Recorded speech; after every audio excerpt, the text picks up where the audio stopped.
Tracy. Tracy's dropping the F-bomb all the time. So. All right. So this is the second to last meeting for us. We have one more in November, and with information on dues, I'll give it to Tracy because that's all her department. Okay, give me just a second. Also, update on the fundraiser. Thank you guys for everybody who sold. We made around $230. I got to total up the actual amount in the winners of that, but thank you seriously for everybody that sold things. Give me just a second and I'll get back to you on the chapter dues. Can we give everybody give a round of applause, or give the emoji for a round of applause for Tracy because she set this whole thing up, the coffee fundraiser? Clap.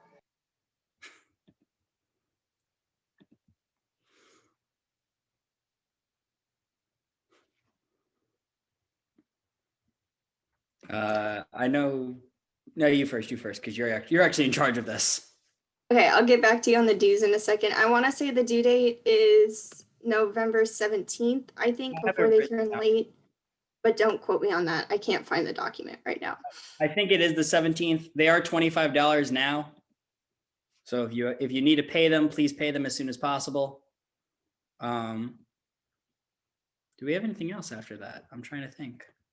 I'm going to put a poll in the group chat for if we want to do anything over winter break. So if we want to do like an AFME Christmas or something, or whatever, insert holiday. I don't know. That's probably going to get voted down. So I don't know.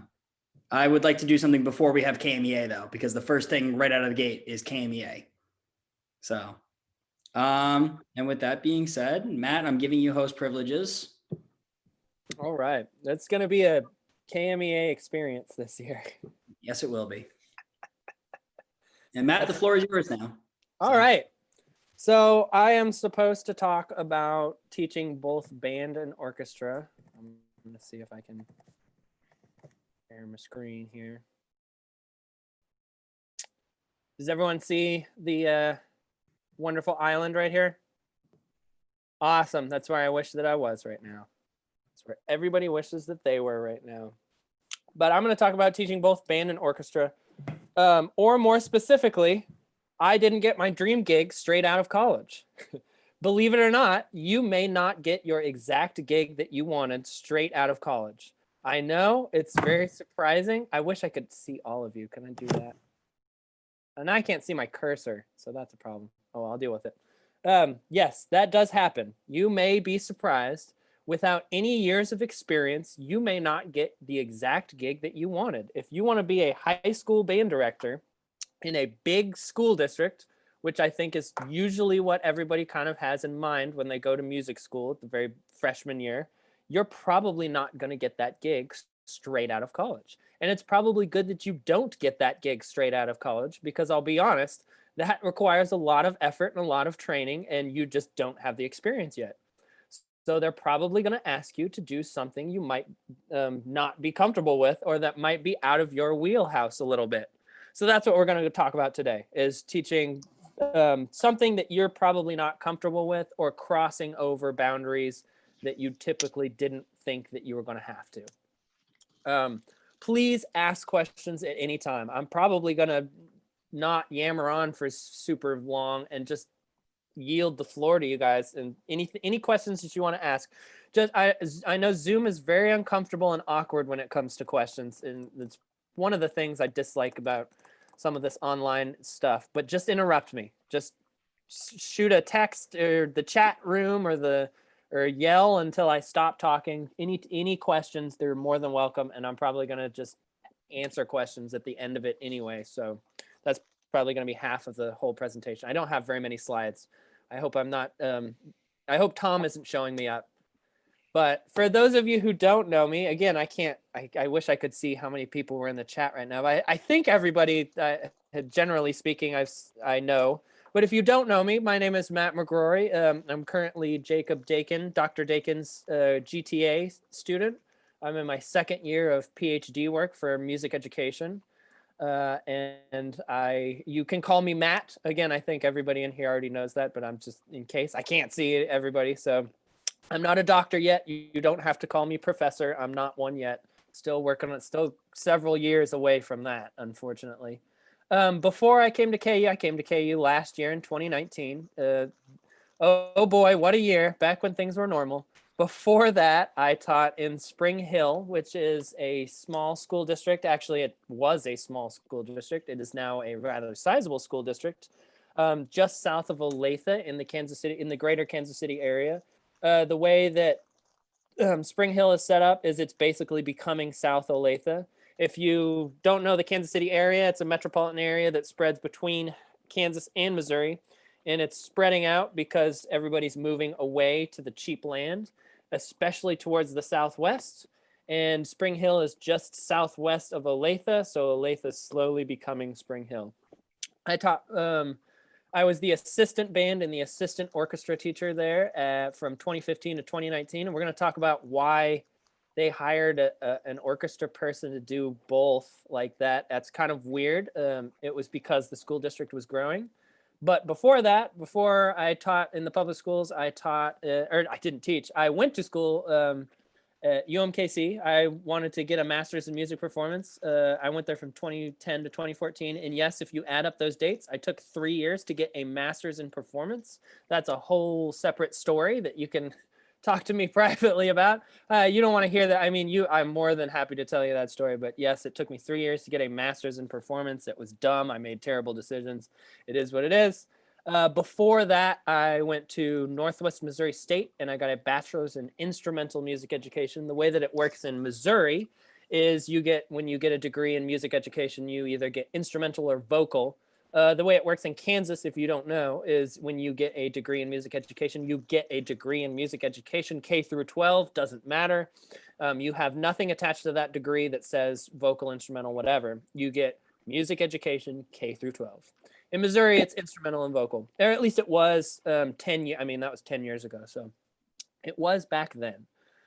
So what you should take away from this is that I went directly from an undergrad to a master's in performance. I don't recommend you do this. There are several reasons why, but the most specific reason why is when you get hired in a public school system, the way that you get paid is it's a matrix, it's an Excel spreadsheet, and actually you can look this up in any school district. You can look up how much somebody makes. It has to be public record because it's publicly funded, and it's just a matrix, and it's on the y-axis it says how many years you've taught, and on the x-axis it says how many hours of graduate credit have you logged. And so I logged 0 hours of or 0 years teaching, and I logged a whole master's degree worth of credit, so that they had to pay me a whole bunch of money, even though I had 0 years of experience. So if you want to teach in the public schools, I don't recommend you go straight into a master's program. But I did that because I didn't want to teach in the public schools. I wanted to win a job with a professional symphony orchestra. For those of you who have looked into that, that is a tough, tough career. I don't recommend doing that either. We can talk about performance degrees at a separate time. I don't think that there should be performance degrees either. No matter what you do, you're going to have to teach and perform. So I think there should just be a music degree, but that's for later. That's a long soapbox that I won't get on. But before I taught, I really, in my 20s, when I was your guys' age, I knew that I wanted to win a job as a professional symphony orchestra player. And that's what I trained for. And at year 2014, I sort of realized that probably wasn't going to happen. My master's teacher was kind enough, believe it or not, it was a hard discussion, but he was kind enough to sit me down and say, look, man, you're really good. You've made a lot of progress here, but you really have two options. One, you can continue to go to school and get what's called a performer's certificate or artist certificate, which is what another person, a colleague of mine did. By the way, he's now currently a bartender in Kansas City. That's typically what most of my performance degree friends are doing. Or you can quit and go do something else. You can take auditions, but auditions cost money, and you have to, you're going to have to work somewhere else. So when I graduated spring of 2014, I was pretty depressed and just unhappy with life, and I quit all of music unless it paid. and I got a job moving cars on the plaza for a really fancy condo complex, and that was really terrible. I was working overnight shifts. If any of you have ever worked an overnight or are currently working an overnight shift, don't do it. I think it's really, really terrible for people. Yes, I think it's really, really unhealthy for you. To the point where I was working overnights and I would forget what day it was. I would be like, "Is it Thursday?" Or because it messes with your system really, really bad. I was also working at Liben Music in Main Street. If you've never been there, you missed your opportunity. They closed this year. But it was basically a place that sold sheet music and like reeds and stuff. And that was pretty terrible too, because I was working for minimum wage and I had 2 college degrees at that point. Wasn't making any money and lived in my parents' basement. And finally, at the end of 2014 into 2015, I said, you know what? I don't want to live with my parents anymore. I've been taking auditions. Nothing's really turned out. I could continue to live this life for several more years, but I got an ed degree. As much as I don't want to teach, I guess I'll get a teaching job. I really don't want to, but it turns out I loved it. It was fantastic. It was super fun, and I hope that you guys find that as well. Most of you are probably smart enough to realize that that's where it's at. That's where the fun is. But I applied to every job that came available in 2015 and didn't get any of them, and that's not surprising. I had zero experience and I had a master's degree, so they would have had to pay me a good $7,000 to $8,000 more than somebody who just came out of undergrad school and had the same amount of experience. So I didn't get any callbacks, but I didn't get any job offers. I got 1 callback. Spring Hill called me back and they said, look, we offered the orchestra. I applied for the orchestra job. And they said, look, we offered the orchestra job to somebody else and they took it. But you mentioned you had band experience in the interview. And I said, yeah, I do. And I did. I was in marching band all the way through high school and all the way through undergrad. I played trumpet through high school.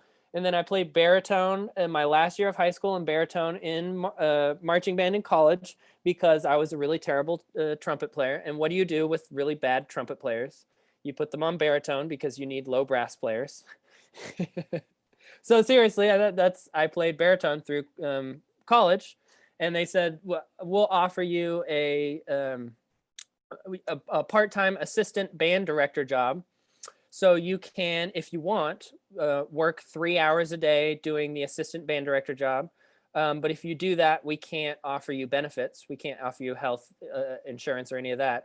Or you can work 3 hours as the band assistant, and then you can work 3 hours as a paraprofessional, but you don't have to do what all the other paraprofessionals are doing. You can just call yourself the assistant orchestra director, and we're just not going to pay you as much as we would normally pay you. And I said, how much are you going to pay me? And they said, more than minimum wage. And I said, all right, sold. I'll take it. And I took it. And it was really because the school district was growing so much. Spring Hill is, statistically speaking, ratio speaking, the highest growing school district in Kansas right now. They built a new building every year that I was there for 4 years. New middle school, new elementary school. They built an addition onto the high school. It's getting huge. And Katie can probably back that up because she's from Gardner. Same thing is happening to Gardner, or same thing happened to Gardner. It got huge. It was a really small town, and now it's pretty sizable because it expanded. So that's why I got hired to do both. I needed money. Can I not? Will this move? No, I don't. I can't see my mouse, so that's frustrating. Oh, well.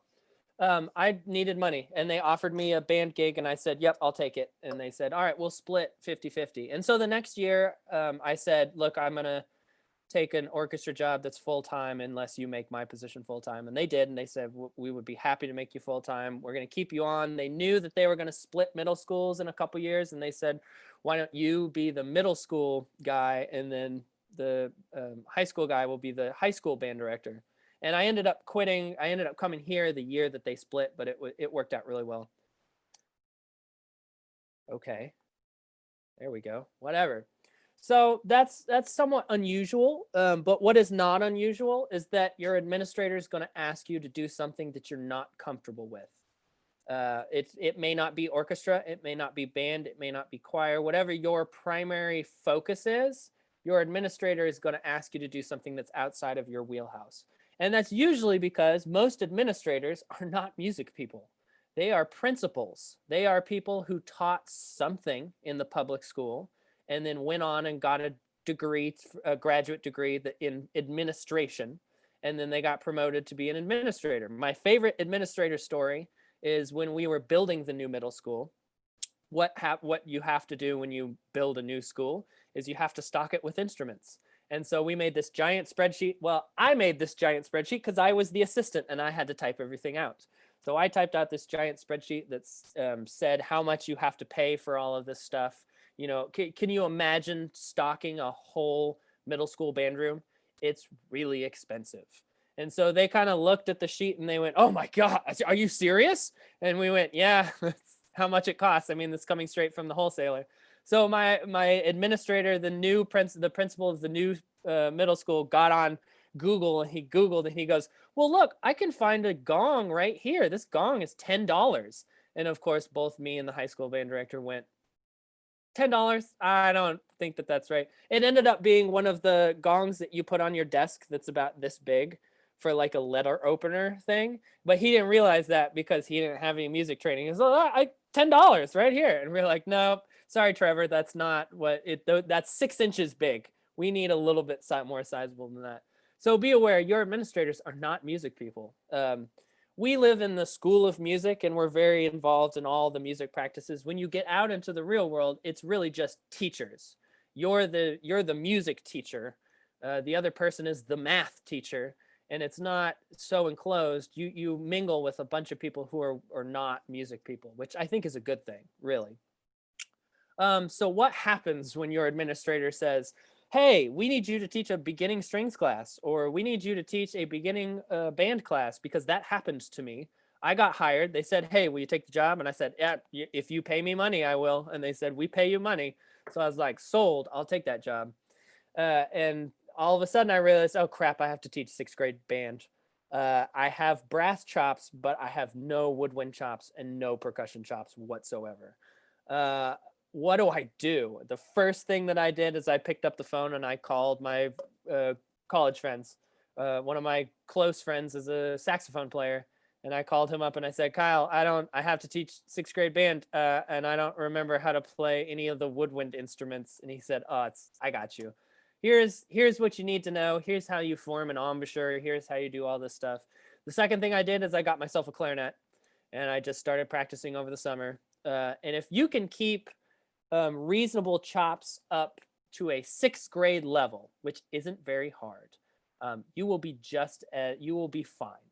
That's all you need to know. You just need to keep up with the first year students and say, "Look, this is how you do it." Fingering for band is really easy. They have all the answers in the back of their book. Singing for choir is really not that difficult. You just need them to match pitch. Strings is a little bit more complicated in terms of left hand and right hand stuff, but it's all written down. Yeah, I know it's a little bit more complicated, but it's all written down in your notebook. The second thing you should do, get out all those old notebooks. I was stupid enough to give mine away, and I don't even remember, like, when I was working on the plaza, one of my coworkers was like, "Hey, do you have like old notebooks from college that we can scan in for this project?" And I don't even remember what it was about, but I gave all of them away and that was a huge mistake. Don't do that. Keep them. They are very useful. I can speak from experience. The MEMT 118 course packet is designed entirely for if you go, "Oh crap, I have to teach a beginning strings class." All of the stuff in there will guide you through how to do that. I hope that you're all aware of that. And I'm sure that band and choir are just the same. They are designed to do that. So call your friends, make friends first, then call your friends, go get your notebook. It's gonna happen. And I can't tell you what it's gonna be. Who knows what it's gonna be? Nobody's ever going to be able to know. So here's another interesting thing that you should consider. The powerful thing about your degree in the state of Kansas is that it says that you are certified K through 12 music. There's no vocal, instrumental, strings, nothing. You're certified for everything. Does everyone know what the praxis is? Give me thumbs up, thumbs down, thumbs in the middle. The praxis is the test you have to take once you get out of school to get licensed. In the state of Kansas, well, actually, this isn't true anymore, which is really scary. But how it used to be, and hopefully how it goes back to, is that in the state of Kansas, you have to be licensed in order to get a public school teaching job. Doesn't in any area.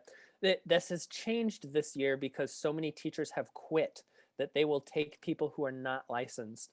But hopefully that's not going to be the case anymore.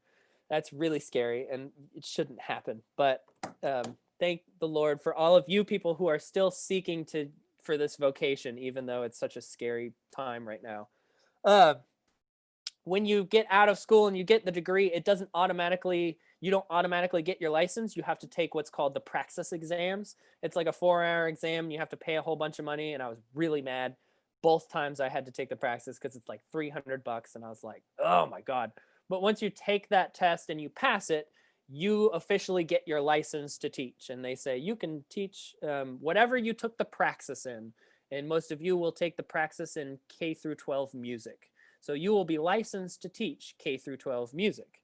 When you get licensed to teach K through 12 music, you can apply to any job that you want that's music related. Actually, you can apply to any job that you want, even if it's not music related, but they're probably not going to bring you in for an interview if you apply for a science job and you didn't take the science praxis. Yes, sir. What is typically on the praxis, considering that I'm taking it in, like in the summer? Good luck. Have fun. It's a mix of music history, music theory, basic music composition skills. There's a bunch of stuff on copyright law. Be careful about that because I missed that entirely. But basically, it's all the skills you've accumulated for the last 4 to 5 years as a music student. Theory, ear training, sight singing, or not sight singing, but ear training. Yeah, music history. You as Kansas people also have to take a section of educational psychology. I had to, in Missouri, you don't have to do that. I got a transfer license when I came to Kansas because I came from Missouri. And they didn't tell me that until halfway through my first year. They're like, hey, you need to take the praxis again. And I was like, no, I already took the praxis. No, sir. Yes, sir. I had to take the ed psych portion of the praxis. So you'll have to take the ed psych. And that's just like basic educational psychology, the scaffolding and stuff like that. Does that make sense? Yeah. Follow up, so if I get certified in the state of Kansas, this is all certification now, what other states are using the praxis that'll let my license transfer over?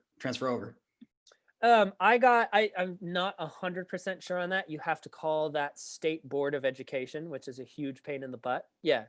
But from my experience going from Missouri to Kansas, you can get a 1-year transfer license, which means, hey, you were certified in this state and then you came to this state.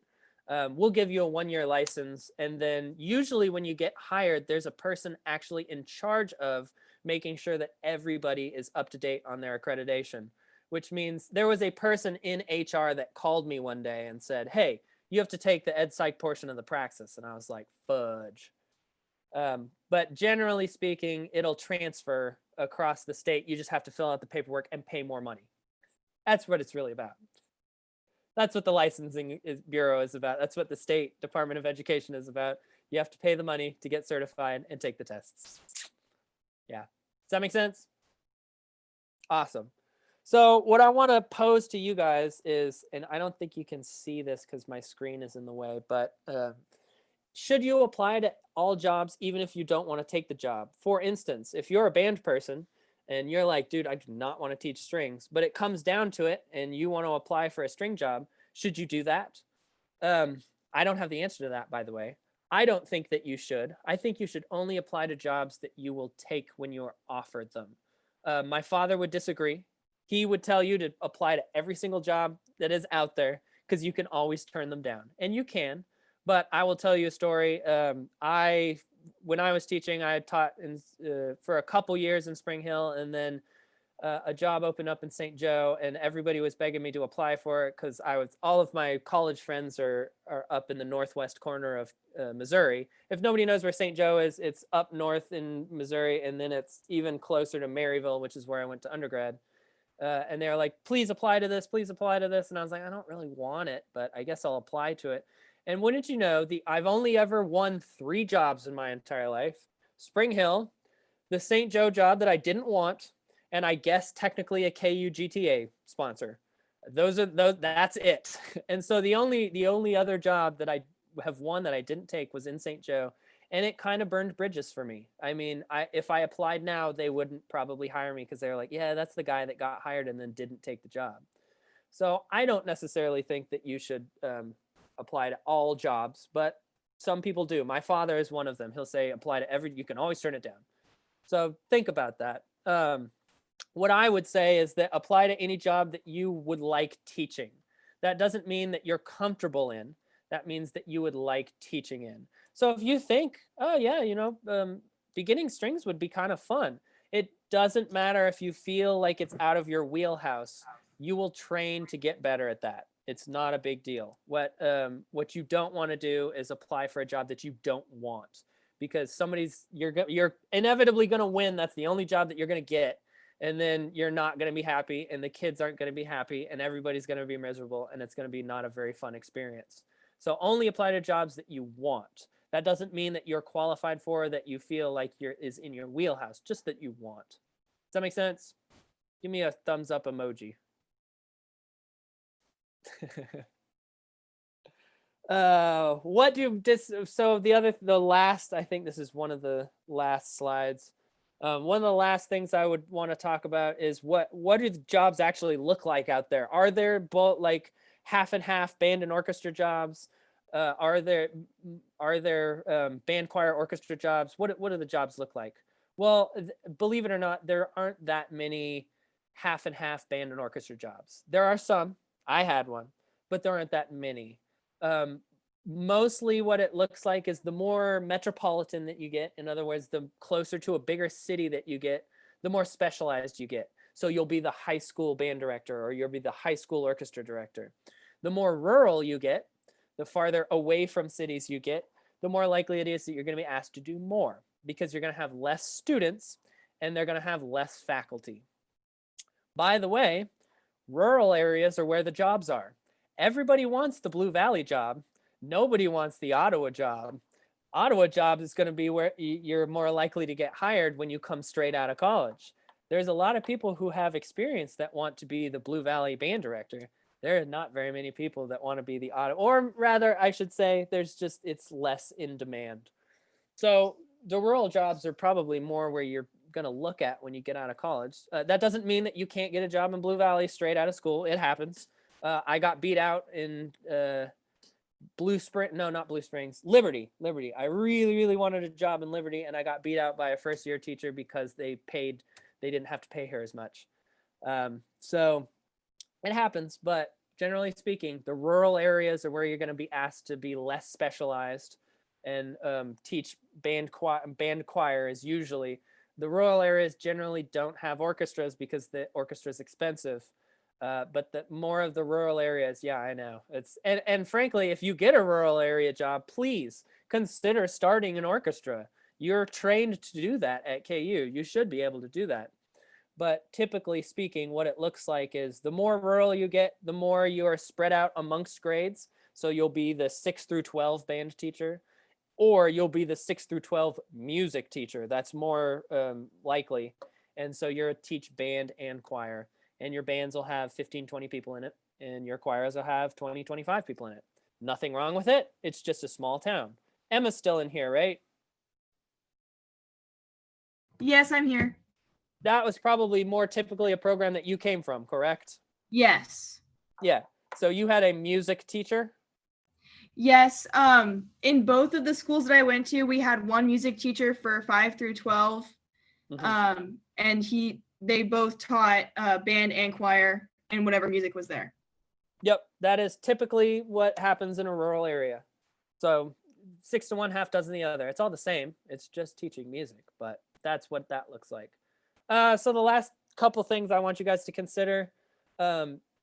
When I took the band job, I was very, very unhappy because I was like, oh, I have to go back to marching band. I swore in my undergrad that I would never, ever do marching band again. I also swore I would never set foot in Maryville again, and then ended up teaching adjunct there, you know, like 5 years later. Whatever you say you'll never, ever do again, the universe has a sense of humor. It's going to come back on you, and you're going to have to do it. But believe it or not, that was one of the funnest parts. Funnest, I'm not sure is a word, but I just made it a word. That was one of the funnest parts of my job. I really enjoyed doing the assistant band gig because the head band director was so good. He's been teaching for 15, 20 years. He's a great, if anybody knows Dan Woogie, that's who I assisted for. And he is awesome. He is a great, great guy. And it was a blast. I enjoyed that part. So some of the parts of your job that when you get a job and they ask you to do stuff that you don't think that you're going to like, you might actually like it, believe it or not. Having more than one major area does make you extremely marketable. If you double your jobs if you can apply to both band and orchestra jobs. You double your jobs if you can apply to both a choir and band job. I didn't get hired in any orchestra job my first year of applying to all the orchestra jobs in Kansas City. I only got hired as the band guy because I had both in my tools. The other thing I want you to think about, and this is serious, and hopefully you'll come to this realization before I did, and it takes you a long time. This is a deep thing. Your vocation does not define your identity. In other words, a lot of you in music school right now probably basically define your identity through the fact that you are musicians. And that's okay. I do too. I consider that's, people ask me, what do you do? Oh, I play the bass. That's what I do. That's my identity. Understand though that your vocation does not define your identity. What you get hired to make money for doesn't define you as a person. A lot of people, when they come out of music school first, I was the most guilty of this easily. I thought that all of what I was as a person was what I did because I got out of music school. It's not true. You have many, many individual talents and traits and that aren't music defined and are music defined. Don't define yourself by what you do as a job. When I got out of undergrad, I worked at a gas station for 6 months. That was awful. It actually got robbed right after I stopped working there, and I got lucky on that one. And then when I got out of grad school, I moved cars and worked at a terrible music store. And that's how I defined myself. I was like, oh, what a failure I am because I do this. It's not true. It's not true. Try and get out of that mindset.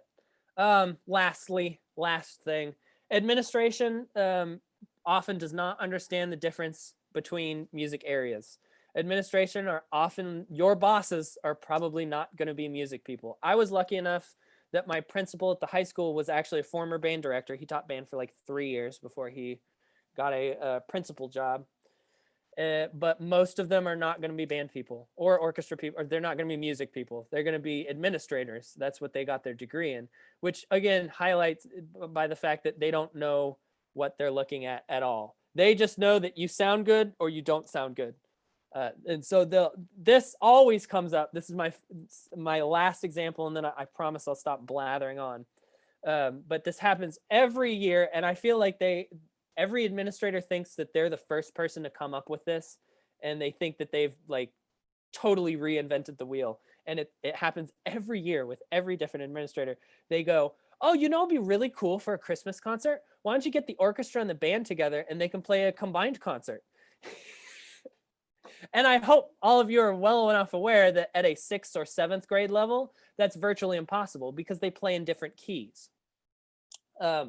Every year, I think it'd be a really good idea if we got all 3 of them together, and because they don't understand that's not possible. You have to explain to them, well, actually, orchestra plays in a different key. They don't know what key signatures are, by the way. It plays in a different key, so you really can't combine until you get to high school, and then it's still pretty difficult, and it really takes some time to combine it. That they don't understand that. They don't know that. So you have to be the person who tells them that, which is also a reason that they're going to ask you to do something outside of your wheelhouse. They're like, oh, you're the music guy. You want to teach choir? You go, well, I'm not really trained to teach choir, but the more you say yes, the more you get on their good side. You can say no. Remember that you can say no. So yeah, your first job isn't probably what you think it's gonna be.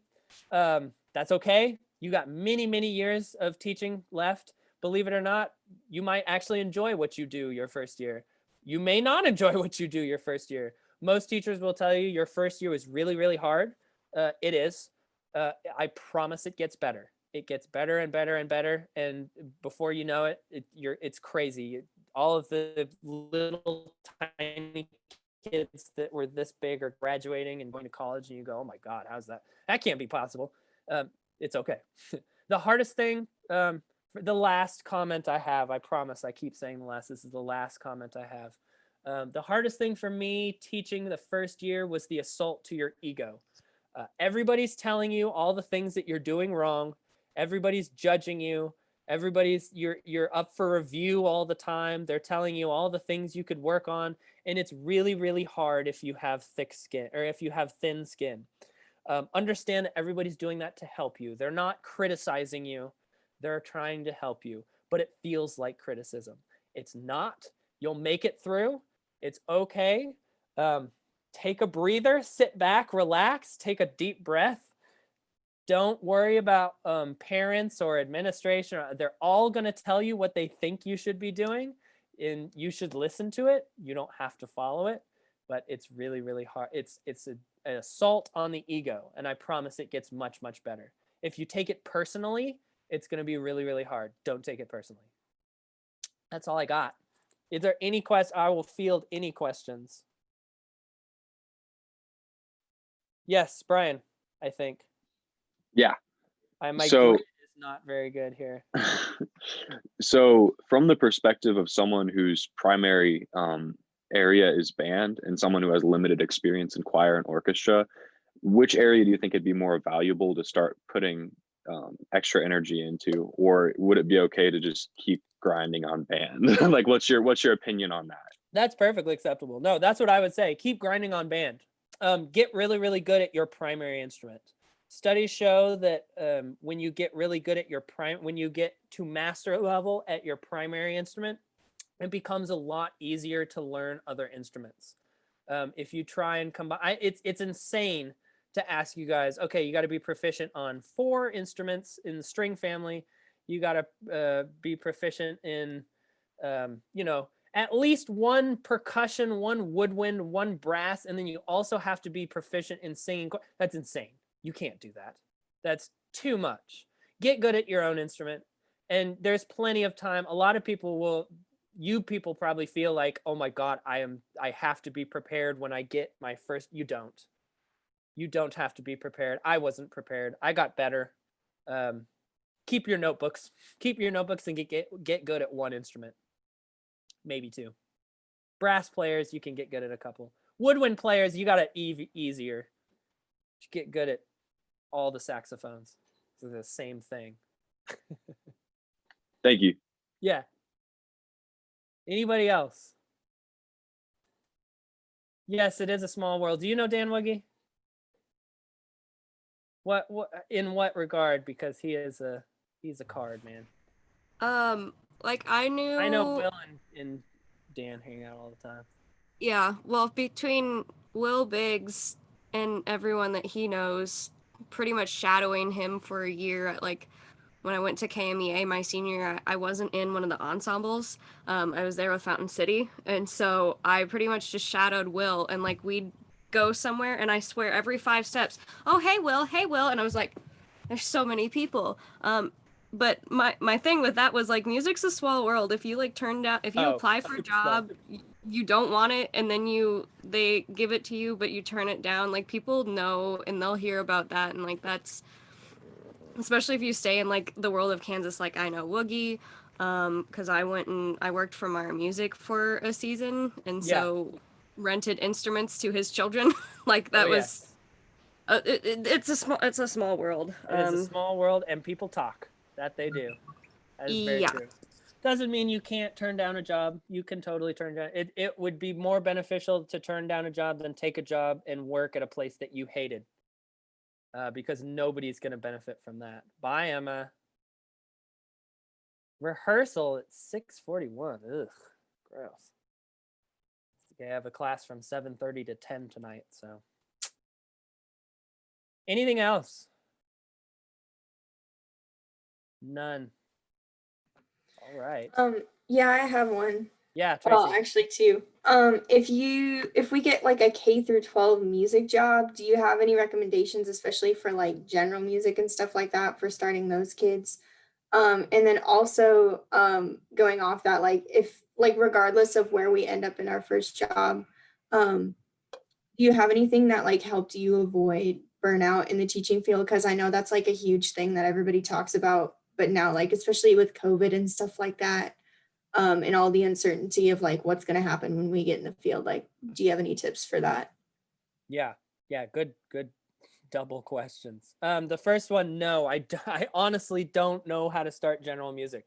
If you get a general music job, talk to somebody else. Andy Fredrickson, Dr. Chakwa, all of those people. The general music people, talk to them. They are amazing. And that would be a job that I would not take because I am not good with little kids. For some reason, I scare little kids. I have no idea. I not good. So yeah, Dr. Chakwa, Andy Fredrickson, those general music people, they have millions of ideas. I'll help you with 6 through 12 band and orchestra. By the way, when you get out of here, all of these people that are still here would love to hear from you. If you ever have, and I used to call my college, I'm going to call one of my college professors this weekend, probably inebriated, and leave him a very fun message. It's one of our holiday traditions, but we talk to each other all the time. So call them and ask them when you get that job. They would be more than happy to talk to you. In terms of teacher burnout, man, yeah, you hit the nail on the head with that one. But what helped me a lot, I think, is having non-teacher friends. Go out and talk to your non-teacher friends. Don't be surrounded in that environment 24/7.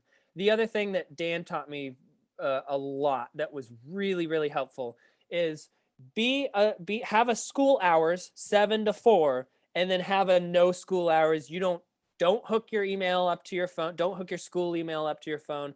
Don't answer emails after 4:30 or whenever you leave the office.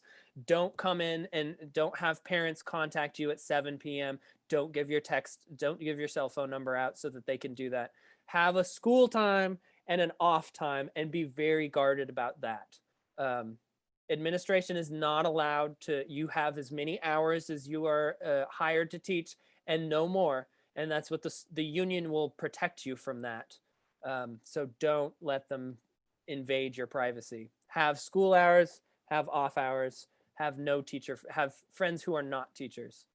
Because it becomes sort of an all-inclusive social environment, and that's all you talk about, and that's all you obsess on, and it's unhealthy at some point. It's not good. Your brain just rolls around thinking about that all the time, and it's not good for you. It is really hard. That's a good question.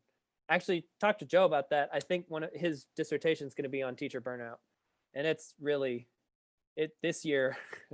It's especially interesting. But by the time you guys are out of here, it hopefully won't be this. Yeah. Won't be video chat. Anything else? Good questions. Know that we are always available, and we love to talk about this kind of stuff because it's, what all of us are doing. It's what you people are getting degrees in. It's what I'm getting degrees in. It's going to be a lot of work, but it's going to be a lot of fun. Could you imagine doing anything else, like sitting in an office or being a garbage man or something, being a lawyer? Both of my parents are lawyers.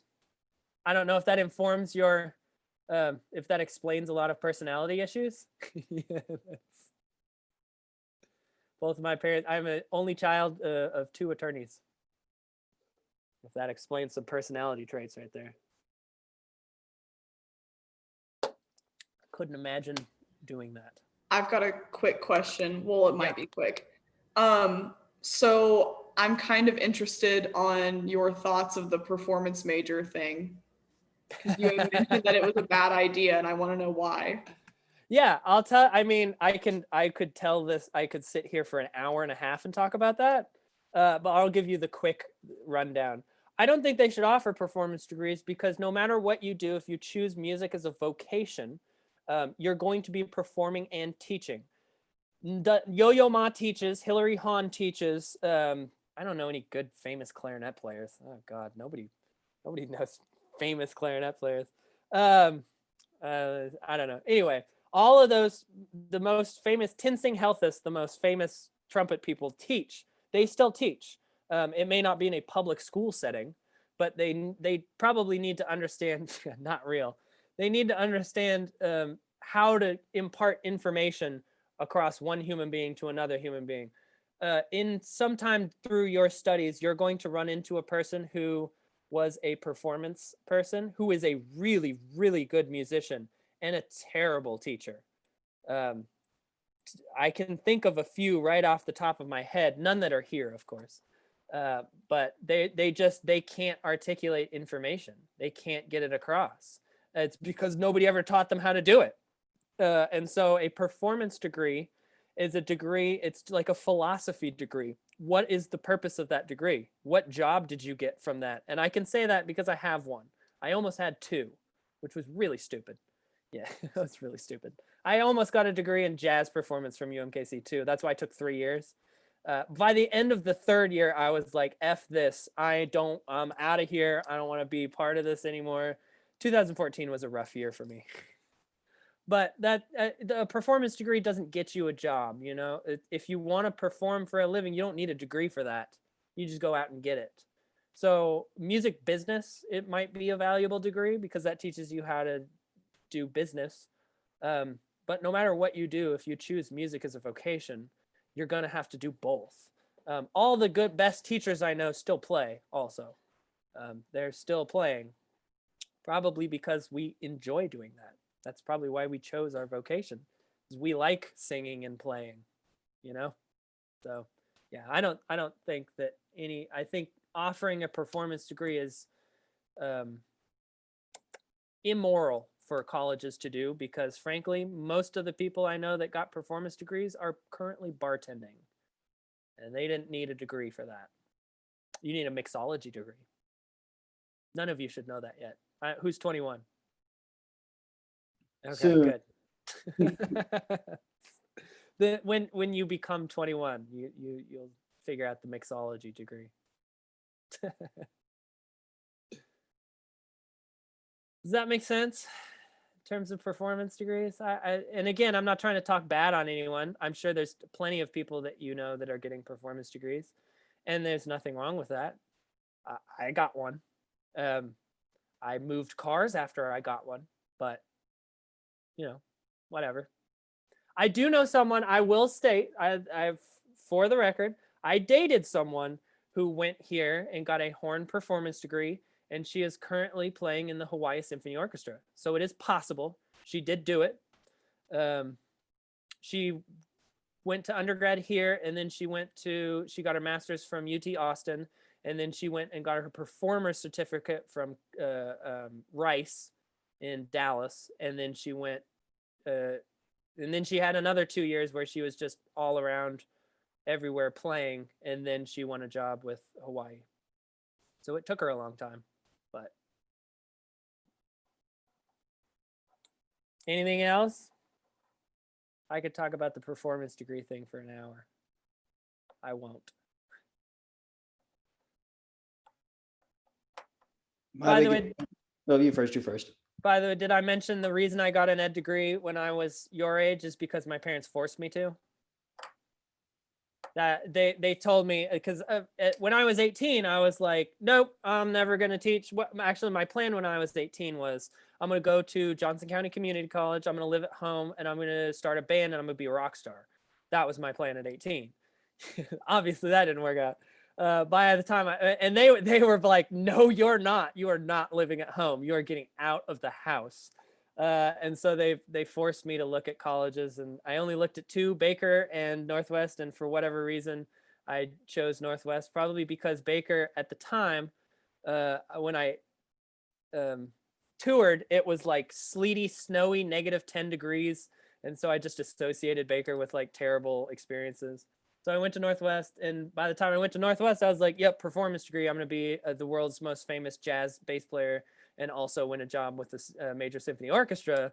And they were like, no, nope, we will not pay you 1 cent of college money unless you get an education, a music education degree. So, and that smartest thing that I ever did. That is a true story. Matt at 18, he didn't have a whole lot of plans. Do any of us really have plans at 18 though? No. My question for you is going to be, what happens if I need to get certification in another state? But you already said call up the state education department. By the way, terrible experiences. All of those people are people who didn't cut it in their degree program and then went to work for the State Department. And so it's a bunch of people who answer the phone like, what do you want? Like, I'm calling about my very, very important license. And like, did you fill out form 42B? Like, yeah, and I sent you a check. All right, I'll go look it up. So be prepared for that. Yeah, that's the reaction I got when I called Albany. Yep. New York is probably the worst. There's so many people. Conversation. Yeah, it's a lot of people. And they're very cranky. They just told me to look at the website and we're just like, yeah, you have to take these 2 more exams. Yep. I'm like, yeah, look at the website. Like, that's why I'm calling you, so that you tell me. No, look at the website. Yeah, it's very frustrating. Oh, the one piece of information that I wish somebody would have told me when I had just graduated. It takes like a month or 2 for your license to go through. You can't immediately. I didn't know that.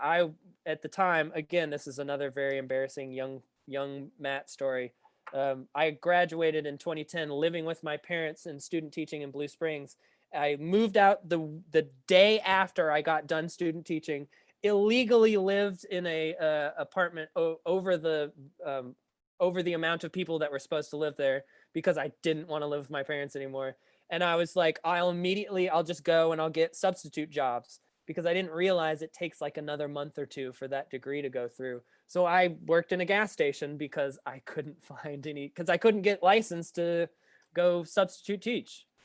And by the way, substitute teaching is rough. Yeah, it's rough. It's not terrible, but I've got some horror stories for another day. Oof. Yeah. So there you go. All right. Anything else? We've hit the hour. Yeah, we have. Wonderful. Any questions you guys ever have, come talk to us, Joe or me or Tom or anybody. We're always here. All of your professors are also here. I don't want to talk down on them. They're much smarter than me. But if you ever have a question about public school teaching, come to the GTAs, because we've been there. We were in the public schools before they were, or later than they were. We've been closer to that world, and that world changes. That world is changing dramatically this year. If anybody's got thoughts on public school and COVID-19 problems, come talk to me, because I'm going to try and write a dissertation about that. I haven't figured out how to do that yet at all. Hybrid systems don't work for music. That is probably what it's going to end up being. Is, does a hybrid system work for music education? And I have to go with the research, but I would assume that the research probably says no. I mean, if you can get a third of the band to play at a game, that's basically what marching band is doing this year. Yeah. So. Rotating in and out with different varying. That's what all the high schools are doing also for your perusal.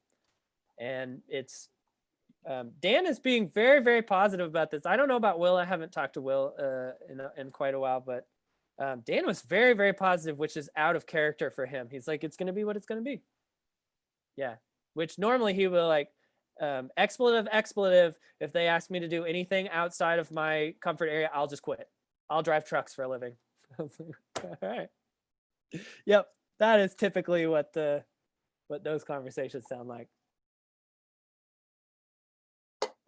All right. Well, if you think of any like COVID related issues or thoughts, email me or talk to me because I'm trying to formulate that right now. Yeah. It's okay though. By the time you guys are out, this will probably have pretty much. I mean, they're gonna have to figure something out. Yeah, I know. What is an issue is that we were forced to figure out how to do this, and they realized, oh, this saves a lot of money by recording things, which I hope all of you, I'm sure, realize. Yeah, it saves money, but it radically declines level of education. It's cheaper, but it's not as effective. So what I foresee in the future is administration is going to start asking us to do a lot of video stuff more often, and teachers are going to fight back on that because they're going to say it's not as good. It's not as effective. So, oh well. We shall see. We shall see. Mm-hmm. All You right. people will see. You'll be the inheritors of these, problems. Challenges. Seems to be the theme. Yeah. Not problems. Challenges to overcome. I'll take that one too. All right. Well, I'll see you guys probably tomorrow. I think I have everybody. Yeah. Yeah, you do. I got nothing else. I'm Right. the co-host, so if I hit leave, does it close? No, I took back host privileges, so you're all good. All right. I'll see you guys tomorrow if you have business Thank to you, talk Matt. to. Yep. More than welcome. I'll always here.